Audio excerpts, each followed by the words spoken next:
Jumpa lagi dengan channel Ki Anom Sumedang. Kali ini saya ziarah ke makam Sunan Derajat atau Raden Kosim.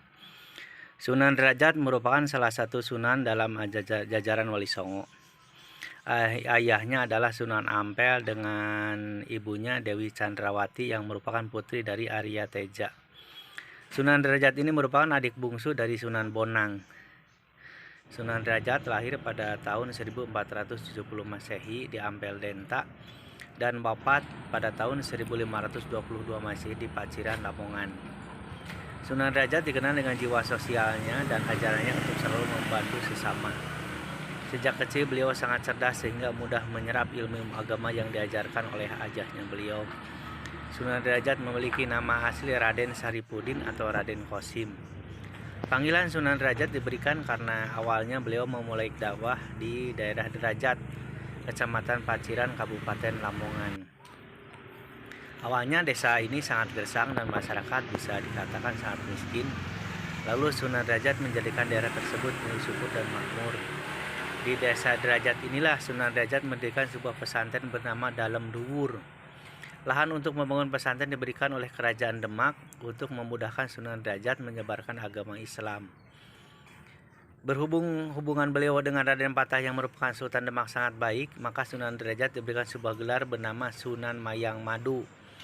Gelar ini diberikan karena Sunan Derajat dianggap mampu menanggulangi kemiskinan yang terjadi di daerah tersebut dan membimbing masyarakat sehingga kehidupan mereka menjadi lebih baik. Sunan Derajat dikenal oleh masyarakat Jawa sebagai pribadi yang sangat memperhatikan keadaan sosial di lingkungannya. Beliau selalu memperhatikan nasib kaum fakir miskin dan mengusahakan kesejahteraan sosial bagi mereka. Sunan Derajat mengajarkan cara bertanam, berdagang, serta keterampilan lainnya. Di antaranya membangun rumah, membuat alat untuk memikul barang dagangan, dan masih banyak lainnya. Di kehidupan kaum fakir miskin sudah banyak yang membaik dengan ajaran Islam beliau, dengan diberikannya cara tani, jualan, dan lain sebagainya.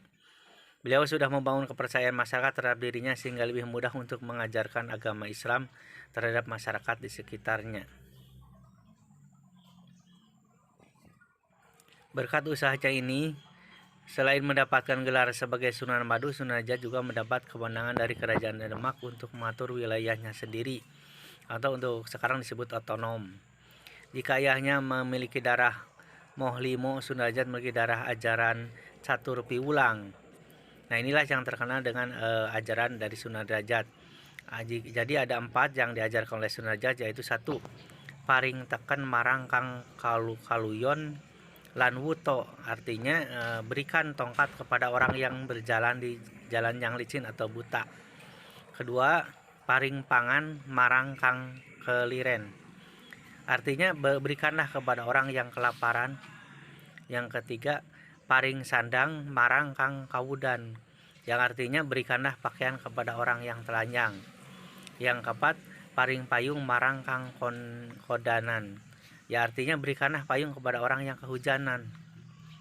Dari keempat ajaran tersebut, tentu saja kita bisa melihat ajaran Sunan Derajat cenderung untuk membantu dan menolong sesama.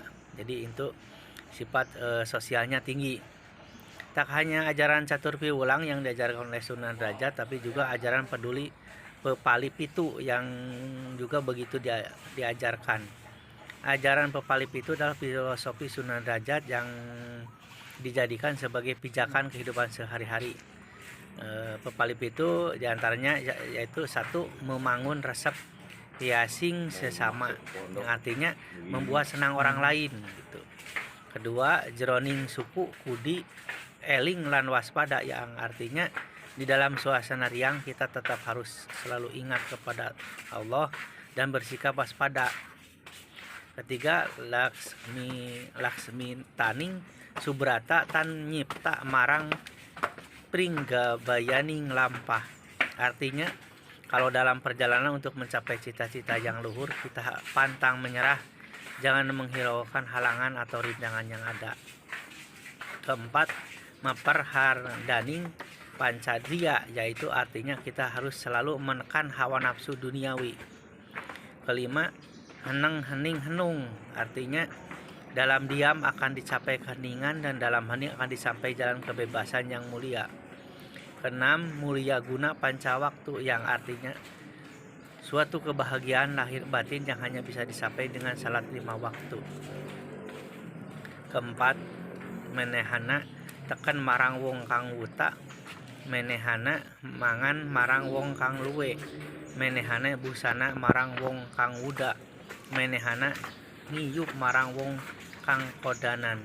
Artinya memberikan tongkat kepada orang buta, memberi makan kepada orang lapar, memberikan pakaian kepada orang telanjang, memberikan tempat teduh untuk orang yang kehujanan. Pada poin ke-7, ajaran catur piwulang dimasukkan melengkapi ajaran Pepali Pitu.